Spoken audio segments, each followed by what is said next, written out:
Prime Minister Perry Christie paid tribute to and reflected on the contributions of the late Al Jarrett as he was eulogized today during a funeral service at Ebenezer Methodist Church. Mr. Jarrett, known as a giant in the banking and financial services industry, served in the sector for more than 40 years, retiring as the most senior Bahamian banker in the RBC Financial Group. Cyan Thompson tells us that Prime Minister Perry Christie told those attending the funeral today that Jarrett lived an exemplary life and was a true Bahamian patriot. Many knew him as an energetic, vibrant, and outspoken man of conviction who meticulously debated on the dynamics of Bahamian economics. Tribute after tribute revealed Mr. Jarrett's passion for nation building and his unwavering love for his wife Linda and their sons. Prime Minister the Right Honorable Perry Christie delivering a moving tribute to a courageous man who he said never gave up and never gave in. I still have to pinch myself to be reminded that Al has really gone on to glory. He was such a larger-than-life individual. Prime Minister Christie said that his wealth of experience in the financial sector benefited the growth of the Bahamas. The business of the Cabinet of the Bahamas was suspended at 10:30 a.m. this morning so that my colleagues and I could attend these services. That has happened very few times in the history of our nation. It demonstrates, I think, the enormous respect and admiration we all have for Al as a wise counselor, as an important advisor on economic and fiscal matters, as an outstanding patriot, and above all, as a close and trusted friend and ally. Mr. Jarrett also held the position of Executive Chairman of the Bahamas Electricity Corporation from 2002 to 2004, Executive Chairman of the Bank of the Bahamas, and past Director of Cable Bahamas. Christie added that Jarrett proved himself to be a nationalist who loved his country. I want to remember Al as a man of great conviction and courage. He truly was. Al held fast to his beliefs, and he defended those beliefs with passion and skill. If you ever tried to debate with Al, especially on economic issues, you were in for the ride of your life. He was relentless and he was overpowering. Al would simply wear you down. And, you know, it's true to say that he won most of his debates by the art of exhaustion. Left to cherish the memories of Mr. Jarrett are his widow, Linda, and his sons, Dr. Marco Jarrett and Lamont Jarrett, and many other close family members, relatives, and friends. Al Jarrett died at the age of 69. Cyan Thompson, ZNS News. With hurricane season just days away, the National Emergency Management Agency, NEMA, is stepping up efforts to ensure that they're prepared. Appearing on the radio talk show Immediate Response today, NEMA Director Captain Stephen Russell said NEMA is ready to implement its management plan in the event of other disasters like tornadoes, floods, or aircraft mishaps as well. Meantime, Captain Russell says work on NEMA's new Gladstone Road headquarters is progressing well. We're looking at 9 to 15 named storms. That means cyclones 39 miles per hour and greater. And then they're expecting 4 to 8 of those named systems to develop into hurricanes. That means 74 miles per hour and greater.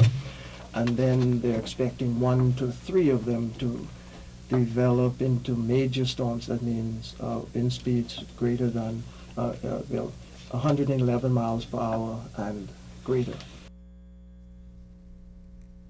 Now, there have been a few tropical systems already, but the hurricane season opens on June 1st, and meteorologists are expecting an active season. My visit to headquarters just last week, it is progressing very well. Just some minor setbacks, nothing setbacks. We're waiting for electricity to come from the main street into the building. Water system, we're trying to get water into the property. So those are some of the minor things that we're looking at now before we can hopefully move into the property. And that was, of course, NEMA Director Stephen Russell there. Meantime, police have charged 28-year-old Scott Porter with the May 19th murder of Jeremiah Williams, which took place 2 weeks ago. Court papers allege that on Saturday, May 19th, Porter intentionally and unlawfully caused Williams' death. Now, Williams was reportedly in the parking lot of the Independence Shopping Center when he was stabbed multiple times. He died at the scene. 2 other men were also stabbed during that incident. Prosecutors are expected to file a voluntary bill of indictment, fast-tracking the case to the Supreme Court. The case, meantime, has been adjourned. The man shot and killed this past weekend has been identified as 39-year-old Allsworth Bell of Joe Farrington Road. Police say the victim was on Joe Farrington Road when he was approached by a man and shot. That incident occurred around 11:25 Friday night. Bell died in hospital shortly before 8 o'clock Saturday morning. The motive for the shooting is still not known. A jury has acquitted murder-accused American teen Madison Pugh of murder in connection with the death of her mother, Anna Garrison. A jury acquitted Pugh Friday after Justice Roy Jones ruled there was insufficient evidence to convict her. Meantime, testimony continued today in the trial. Pugh's boyfriend, Zandel McKinney, is still on trial. Garrison's badly decomposed body was found on a secluded strip of Fox Hill Road about 4 years ago. Well, yesterday we told you about the nerve-wracking near-drowning experience of a toddler. 3-year-old Deanna Joseph was with family members at the Western Esplanade Beach on Monday afternoon when the mishap occurred. Luckily, though, Deanna's life was saved thanks to quick action by 11-year-old Tyree Smith and certified lifeguard Philip Davis Jr. Well, Deanna's mother, an emotional Denise Capron, says she's eternally grateful, and she stopped by our studios to say a special word of thank you to the young man who saved her son's life. You know, this morning I could have been going to the morgue to identify his body, but he's in hospital, but I can live with that, you know, because God has truly been good. You know, and I just want to say thank you to each and every person that played a part. Even my church family, the Ambassadors Christian Tabernacle, my Apostle Laura Camp and First Lady Camp. The officers and members, I so love you all, and I'll forever be grateful, and I say thank you.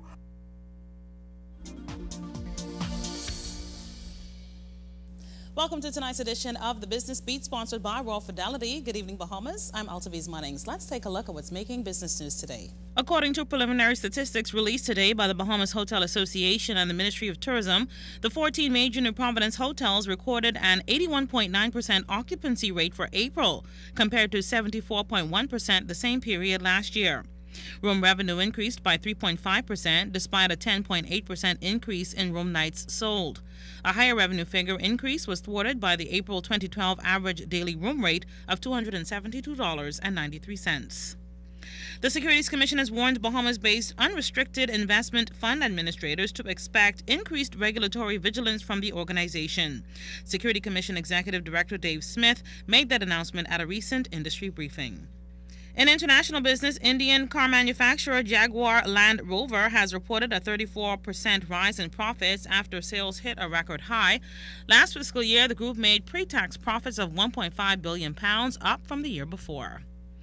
And in regional business, as he opened a debate on Jamaica's 2012-2013 budget, Finance and Planning Minister Dr. Peter Phillips said the island nation must work to reduce its debt, even as negotiations continue on a new standby arrangement with the International Monetary Fund. Remember, you can send us an email or join us on www.znsbahamas.com or become our friend on ZNS's official Facebook page. And that's tonight's edition of the Business Beat, sponsored by Royal Fidelity. I'm Altaviz Munnings. Thanks so much for watching.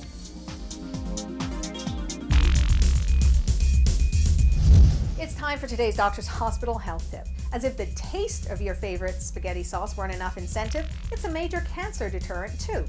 Your risk of developing certain cancers like prostate, GI, skin, or breast cancer decreases significantly when you eat 10 or more tablespoons of tomato sauce every week.